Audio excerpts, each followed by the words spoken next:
Hi friends, কেমন আছেন? আশা করি আপনারা সবাই খুব ভালো আছেন। তো আজকে আমি আপনাদের সাথে যে টপিকটি নিয়ে আলোচনা করব, আমি একটু তাড়াতাড়ি বলছি কারণ ভিডিও শেষ হয়ে যাবে, খুবই শর্ট ভিডিও, তাড়াতাড়ি বলছি। তো সেটি হচ্ছে আপনারা বিয়ে কেমন ছেলে মেয়েকে করবেন, ঠিক আছে? অ্যারেঞ্জ করে করবেন না লাভ করে করবেন, সেটাই আমার আজকের টপিক। দেখুন, আমি মনে করি অ্যারেঞ্জ ম্যারেজ বোকারা করে, ঠিক আছে? কারণ আপনি সেখানে তাকে কোনোভাবেই চিনতে পারবেন না।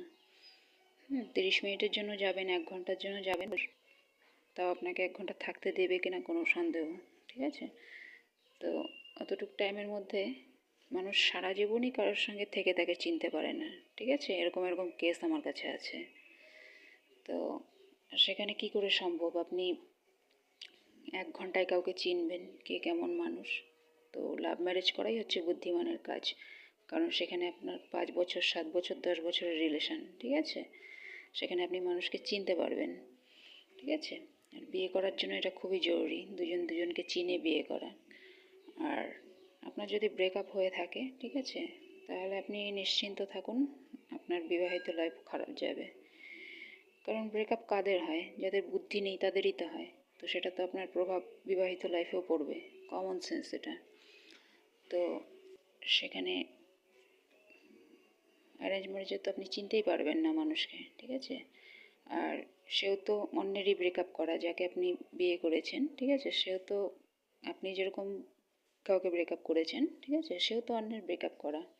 তাহলে আপনি যা যা করেছেন অবিবাহিত থাকাকালীন প্রেম জীবনে, সেম জিনিস আপনি সেখান থেকেও পাবেন। কারণ আজকের ডেটে প্রেম করেনি এমন কোনো মানুষ নেই, ঠিক আছে? আপনাকে যদি আপনার স্ত্রী বলে আমি কখনো প্রেম করিনি, তো জানবেন সে একটা মিথ্যেবাদী, সেটা কখনোই পসিবল নয়।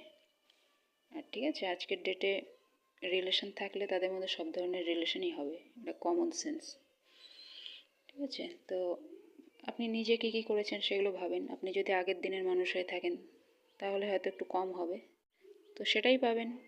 কারণ বিধির বিধান ওটাই, আপনি যা করবেন সেটাই রিটার্নের 10 গুণ হয়ে আসবে। 10 গুণ মনে রাখবেন, আপনি যা করেছেন তা পাবেন না, তার থেকে 10 গুণ পাবেন। তো ভেবে দেখুন। আর ব্রেকআপ করা মানেই সে তো অন্যকে ছেড়ে এসেছে, তো তারও সেম। তো নিজেরটাকেই আপনি বিয়ে করুন না, তাহলেই তো সেটা বুদ্ধিমানের কাজ। অন্যেরটাকে কেন বিয়ে করবেন?